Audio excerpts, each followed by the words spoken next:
Bonjour et bienvenue dans la vidéo du jour. On va parler de combien d'argent vous avez réellement besoin d'investir pour vivre comme un pacha pour le reste de votre vie grâce aux revenus passifs.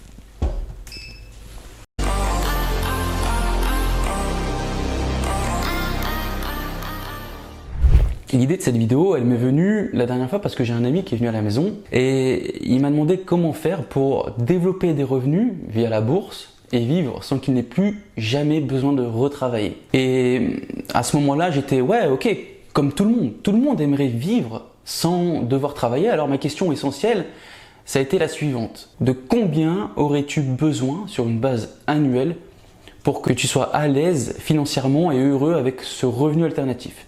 Posez-vous aussi également la même question. Il a réfléchi 30 secondes et puis il m'a répondu à peu près 3 500 € par mois, soit environ 42 000 € annuels. Aujourd'hui, selon qui vous êtes, où vous habitez, je pense qu'il pourrait s'agir d'un peu plus ou d'un peu moins. Mais pour la plupart des gens, je pense que 40 000 €, c'est une somme qui reste raisonnable. Donc aujourd'hui, ce qu'on va faire, c'est des mathématiques pour savoir combien vous devriez investir pour vivre de vos investissements. Déjà, pour commencer, je vais vous expliquer pourquoi investir dans les dividendes ne devrait pas être votre seule stratégie. Mais avant ça, les amis, explosez-moi le bouton like de cette vidéo. C'est parti, on passe aux mathématiques. Donc en utilisant l'exemple de notre intro, disons que nous voulons 40 000 € par an en dividendes. Eh bien, ça va vraiment en fait dépendre dans quoi vous allez investir. Quel est le pourcentage de rendement de notre investissement total? Laissez-moi vous donner un exemple. Disons que vous avez acheté du Apple. L'action Apple verse 93 centimes de dividendes par action détenue. Du coup, sur une base annuelle, ça signifie que si vous possédez une action Apple qui coûte à peu près à l'heure d'aujourd'hui entre 150 et 190 $ au moment de cette vidéo, vous recevez 93 centimes pour chaque action que vous détenez passivement chaque année. Maintenant, pour calculer le rendement du dividende, on a 93 centimes divisé par le cours de l'action. Prenons 190 $ à l'heure actuelle, ce qui nous donne 0,48%. Ce pourcentage nous indique que pour 100 € détenus chez Apple, il nous verse 48 centimes par dividende. Maintenant, si vous voulez avoir 40 000 € de dividendes avec cette action, vous voyez que ça devient un vrai problème parce que vous avez besoin de beaucoup d'argent investi dans Apple pour atteindre ces 40 000. Maintenant, j'ai pris Apple volontairement pour vous montrer la limite de cette stratégie, mais vous avez aussi d'autres boîtes qui versent des dividendes et même beaucoup plus qu'Apple. Sur le marché du S&P 500, il y a à peu près 65 boîtes qui non seulement payent des dividendes, mais qui ont payé des dividendes pendant au moins 25 années consécutives et qui ont augmenté au fil du temps depuis 25 ans. Donc fondamentalement, si vous investissez dans ces boîtes à dividendes, vous savez que probablement votre dividende est sûr. Probablement. Et surtout qu'il risque de s'apprécier avec le temps. Il faut savoir que le pourcentage de rendement du dividende moyen est aux environs de 2,5% par action, ce qui est donc beaucoup plus élevé que celui d'Apple. Maintenant, je vais vous prendre par exemple une des actions les plus agressives en termes de dividendes, c'est l'entreprise 3M.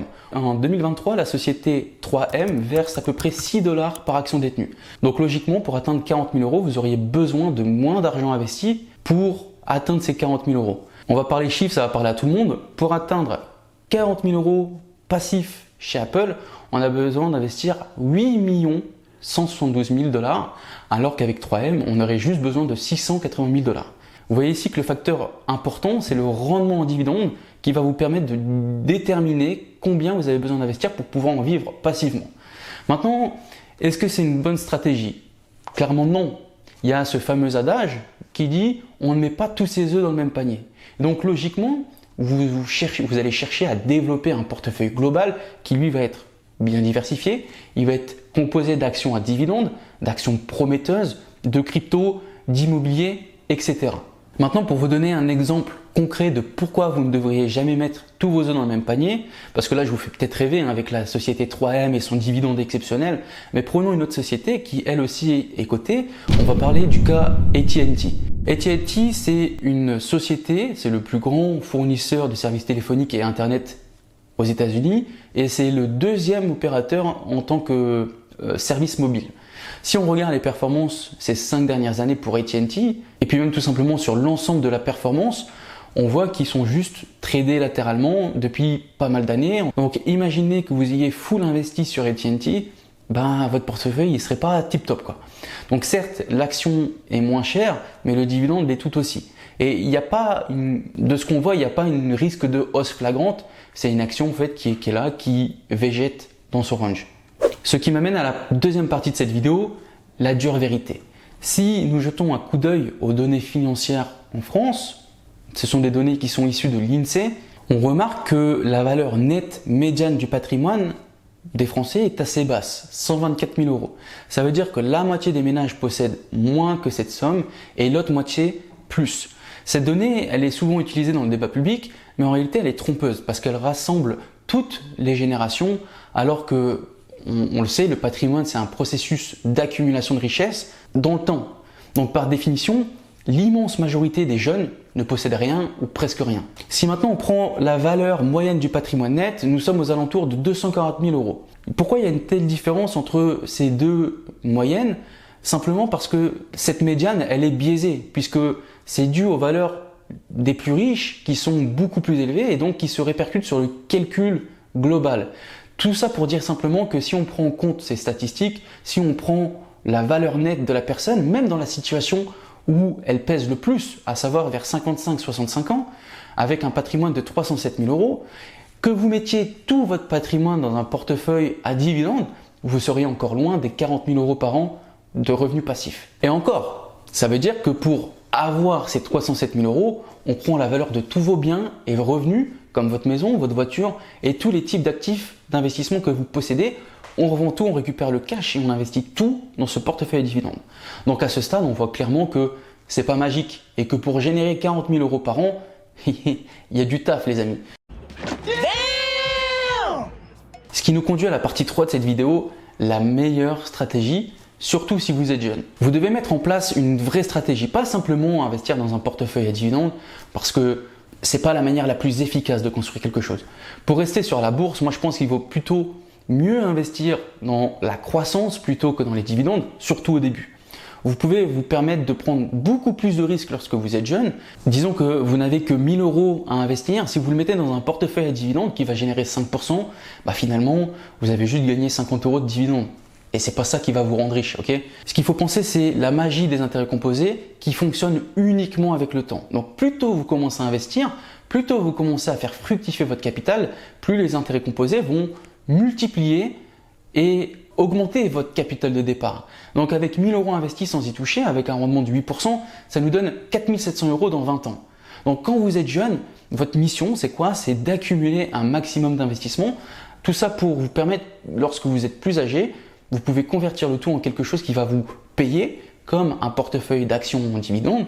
Alors que quand vous êtes plus âgé, il y a moins de place pour commettre des erreurs dans votre parcours d'investissement parce que plus vous êtes âgé, plus vous avez pris de l'âge, une erreur peut vite vous coûter votre retraite ou une partie de votre retraite. Maintenant, parlons de l'immobilier parce que oui, la vérité, on ne peut pas se baser uniquement sur une stratégie, un seul pilier. Vous devez générer de l'argent par un minimum de 4 sources différentes.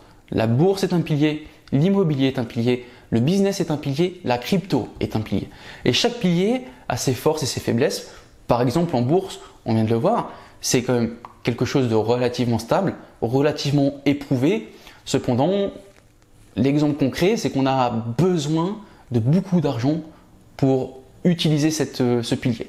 En revanche, si on prend l'immobilier, l'immobilier, lui, permet d'investir en utilisant l'effet de levier auprès de la banque. Parlons un petit peu de ma stratégie globale. À l'heure actuelle, l'immobilier reste ma plus grosse partie de mon investissement, puis vient la bourse. Ma stratégie, elle est très simple. Moi, j'investis en immobilier avec un minimum d'apport en levant le maximum de dettes auprès de la banque. J'investis uniquement dans des opérations rentables qui vont me générer du cash flow tous les mois. Ce surplus d'argent, je ne l'utilise pas. Au contraire, ce que je vais faire, c'est que je vais l'investir en bourse. Avec mon épargne mensuelle de base, ça va se gonfler. Au lieu d'avoir 1000, j'aurai peut-être 2000. Tout ça pour venir essayer de maximiser l'effet de mes investissements et surtout l'effet des intérêts composés à long terme. Donc si on résume grossièrement ma stratégie, j'achète de l'immobilier avec quasiment pas d'argent propre. Ces investissements, après avoir tout payé, me génèrent une rentrée supplémentaire qui est tout de suite réinvestie, qui me génère des intérêts. En plus, tout ça grâce à la bourse, ainsi de suite. Et vous devez vous aussi investir sur plusieurs supports parce que premièrement, ça va diversifier les risques, mais surtout chercher à augmenter l'impact global de votre portefeuille. Concernant la crypto-monnaie, que vous soyez pour ou contre, je pense que le train s'apprête déjà à quitter le quai.